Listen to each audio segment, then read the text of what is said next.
Here at Vanderbilt women's basketball head coach Shea Ralph. Coach, opening statements after today's game against Ole Miss. Yeah, I'm going to keep it short. I'm disappointed, and not so much in that we lost the game, because that, to me, that's what it was today. I didn't think we played our best. So usually, I like to win every game, right? I don't know that that's reasonable. Like, you're never going to win every single game. We did win quite a few where I was before, but I don't like to lose. I like to play our best, and then if people play a little better and beat us, then to me, all right, then you learn some things and you just have to get better. Today, I thought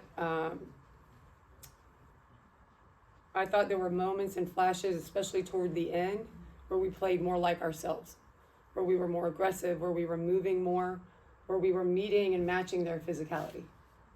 Before that, I thought we were just unwilling. And so before anyone asked me tactical questions, that's not tactical. That's not a lack of size. That's not a lack of scoring ability. That's not a lack of anything on my roster. That to me is a lack of possible preparation. So I'll take that, right? We got to prepare better. And then just willingness to do it when it's hard. And I think that goes back to preparation. So what can we take away from the failure? We've got to do a better job preparing. And in those moments, we have to match physicality. We have to be willing to do that, willing to make extra third, fourth, fifth plays, willing to do whatever it takes to keep them off the backboard, willing to do whatever it takes to keep them out of the paint for multiple shot opportunities, to not foul and put them on the free throw line, right?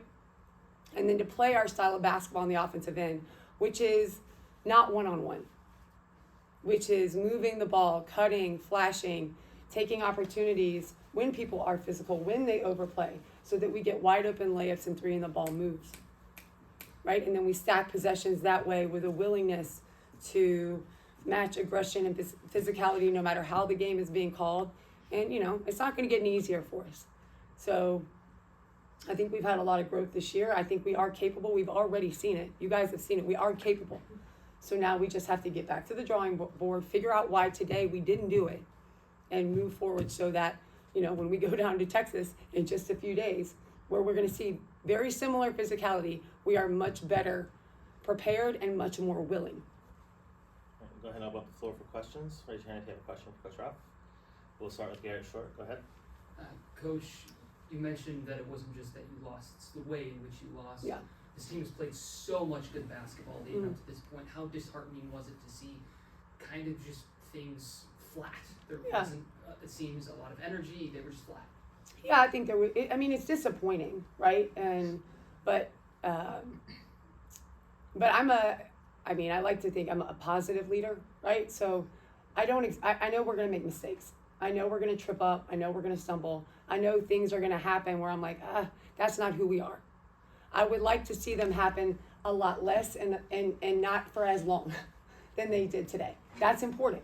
So when we go back, I will call out the behavior, but then we will also be solution oriented. Why did this happen?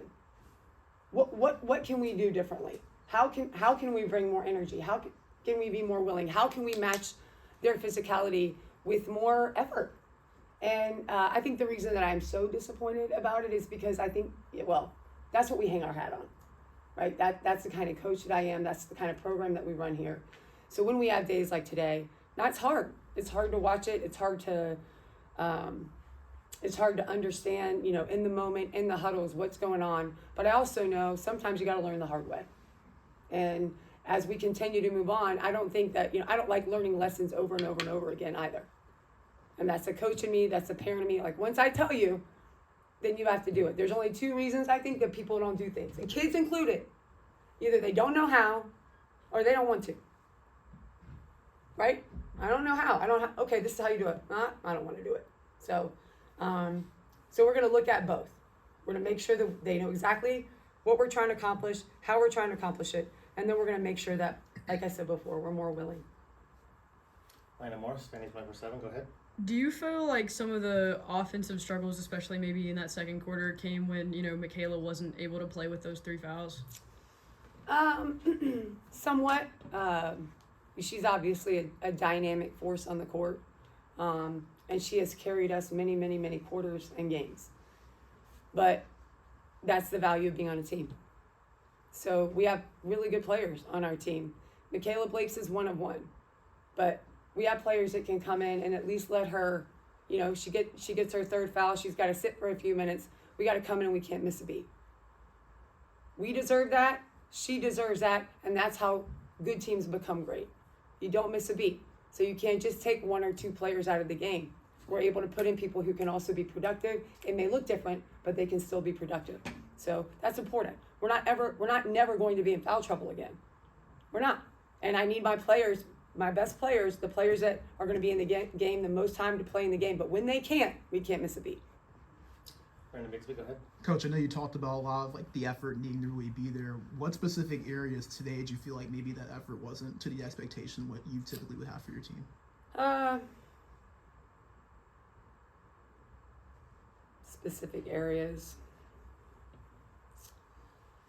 I don't know that all of it was physical. I will say, what did they have?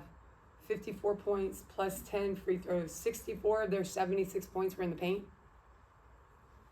I mean, how? How many jump shots did they actually make? We knew that. We played man, we played zone. We put several different combinations of players in. That's not the problem. We just have to play harder, play smarter, play more together, those kinds of things. So that's number one. Number two, I think when it started to get hard, that showed up, the lack of effort showed up in our communication. It showed up in our body language. It showed up in our huddles, on the court and on the bench, right? So we talk about basketball parts, right? Defense and rebounding, which again, every time I come in here, this is what we hang our hat on. Not good today. Bad. Poor.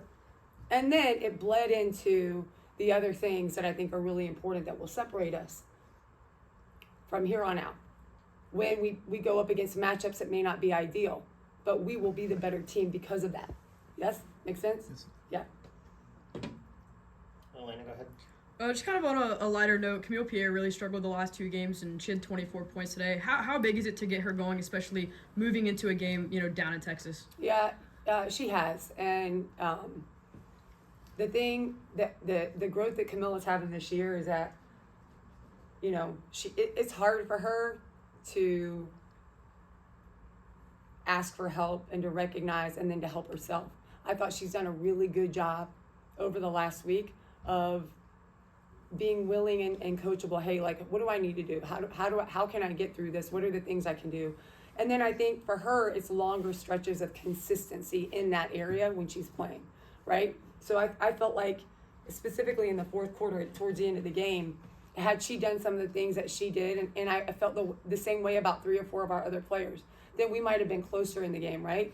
But the cool thing for her is that she did take a big step forward from those last couple games. And that's part of playing basketball, y'all. You're going to have games where you struggle. Hopefully not full games. Quarters where you struggle. Minutes where you struggle. I don't want our players to have weeks and months where we struggle. That's hard. And for young players, it can snowball quickly. Khamil is a very young player. And she is like so talented and so skilled. She still has a lot to learn. But for me, the biggest thing for her is her belief in herself. And when that kid believes in herself and she goes to work, it's hard to stop her. So we are really working on that with her. I thought today was a huge step in the right direction. Now, hopefully we can just string some days together and consistent moments together. Last rounds of questions. We'll go with Connor. Go ahead. You scored 21 in the first half and 40 in the second. Was there something that you felt, was that all physicality, or was there something that you changed up in halftime, or some great speech that you gave at halftime that kind of motivated that? Wasn't good enough, was it? Yeah. No, I think that the things that we talk about, I mentioned most of them to you, but I just felt like the way that the game was being played, they're long and athletic, they're very physical. We already know in the SEC that the calls are going to be what they are. That's fine. I know that. We don't control that. But we have to move. So if I'm going to go to referees and say, hey, they're holding us, we have to actually move so they can see that we're holding us, right? That they're holding us. We've got to move more on offense. I felt like we did a much better job when we didn't get what we wanted right away of moving the ball, back cutting, getting into the lane and attacking. I felt like we could have we could have also, I would have liked to see us pass the ball a little better. I mean, what was it, 18 turnovers? A lot of those were from dribbling too much. We missed open shooters. Our timing was a little off. That to me is more of a mindset than anything else. So we'll just continue working on that in practice so that when we get to a game, they're more prepared. All right, final question right here, Brandon Bigsby, go ahead. Coach, I know you were kind of talking about Khamil and her getting out of that slump. How does that look like for you guys as a coaching staff when a player is struggling a little bit, they're a little bit younger, and they're trying to find their game back? How does that look like for you guys as the staff, kind of making sure that confidence is still instilled within them? Yeah, I mean, it's a really good question, and I would say that I think that's one of the things that our staff is great at.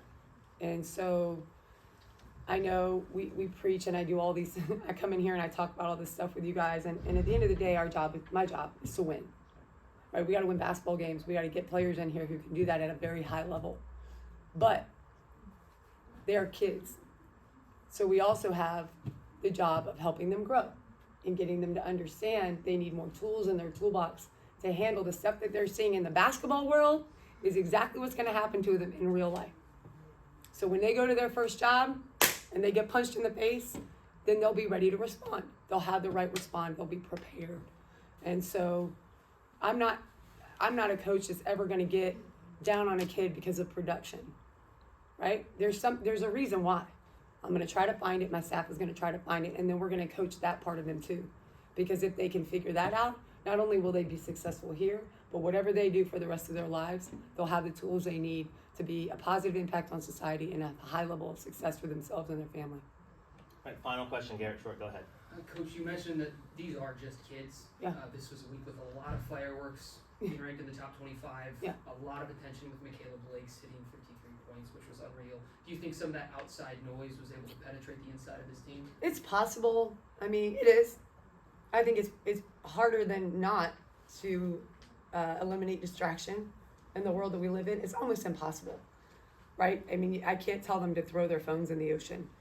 And but what I can do them is educate them on what I can do, and what we try to do is educate them on eliminating noise, trying to keep the main thing, staying focused and disciplined, and really locking in so that we're not distracted by things that don't really matter. Now, I'm not saying that it's a great highlight for our program. There's great stuff going on in terms of the trajectory of our program, but being ranked in the top 25 in the end of January, early February doesn't mean much in the end of March, right? Doesn't mean much. So is it a great highlight? Yes, it's a great highlight, and it means we're going in the right direction. But we have to keep the main thing. And we have to focus on what we can control and limit that outside noise. So a little harder to do than it is that I'm saying, right? It's a little harder to do that, but I think we're getting better. It's possible, but I didn't see a lot of it. I think we're getting better. All right, Coach, we appreciate your time. We'll talk